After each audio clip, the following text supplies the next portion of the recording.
But with all these good qualities, the Bostonians, or if you will, the Frog-Pondians, they have no soul. The Bostonians are well-bred, as very dull persons very generally are.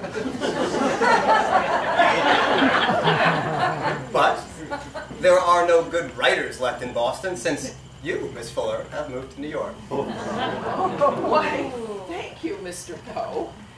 With that remark, I shall prevail upon my editor to include you in the survey of American literature, which I am presently compiling. Now, I have already included Emerson, Thoreau, and Hawthorne, all of Concord, and I shall most certainly not include James Russell Lowell of Cambridge. Though I have not decided yet on whether to include Mr. Longfellow, also of Cambridge. If I may. Certainly. Longfellow is unquestionably the best poet in America. You say that now. But he is a determined imitator and a dexterous adapter of the ideas of other people. His writing is of the most barbarous class of literary robbery, which, while the words of the wronged author are avoided, his most intangible and therefore least defensible and least reclaimable property is purloined. Well, if this is not a plagiarism, and a very bold one on the part of Mr. Longfellow, will someone kindly tell me what it is? I don't see any hands up in the audience. Oh, there's one person swatting away mosquitoes.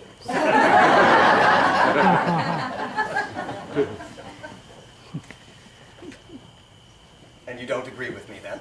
Oh, I do. For the most part. Well, actually, it's more complicated than that.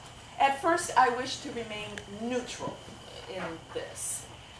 But since Mr. Longfellow has published his recent book on poems, I am decidedly have expressed a coolness toward that. And so I must say that I have come to align myself on your side in this war of words between the poets. Very good. But enough of that, then. I've only come to Concord to solicit contributions for the Broadway Journal, the newspaper for which I am editor and proprietor. I assume you're all readers? I'll get you some subscription forms. I had intended to find Mr. Hawthorne at home to ask for an article or two from him, but I see that effort is fruitless. Mr. Poe, I have an article. Actually, it is yes. Of course you do. An article that you may publish. It's presently at my sister Ellen's home. Let me go retrieve it. Although she and her husband and children are not presently there, I've been staying with their maid, Sarah, who is left to tend the house. I'm sorry, did you say Ellery Channing, the poet of Concord? Indeed, the same. Are you all fans of the work of Mr. Ellery Channing? Oh, it may be said in his favor that nobody ever heard of him. He has always succeeded in keeping himself from being made the subject of gossip, much like an honest woman. Be mindful, Mr. Poe. Mr. Channing is my brother-in-law. And I applaud his post-dial efforts.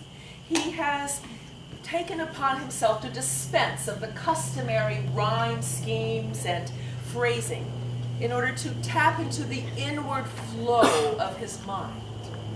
Though his mood the past several months is indeed churlish, but I believe that is because he has not been able to express the emotions deepest in his heart, to produce the poetry that he knows he is capable of writing. And with my sister possessing almost equal strength, I fear that their children often suffer from this opposing clash of strong wills. So next week, when they return to Concord, I shall traverse Sleepy Hollow once again to stay with my most important playmate, Waldo, at Bush, as we discuss our now familiar themes, his of truth and mine of love. Perhaps you would care to join us? Me? With the Emersons? Why not? Well, when I consider the true talent, the real force of Mr. Emerson, I am lost in amazement at finding in him little more than a pale comparison of Carlyle. Oh. What his work is metaphor run, lapsing into obscurity for obscurity's sake. Either a man intends to be understood, or he does not.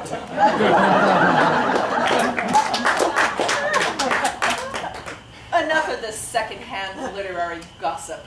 Let me go fetch my article, my rebuttal to Portrait of a Distinguished Authoress. I shall be back anon. Don't go away. Of course, of course. I will be here when you return. Good.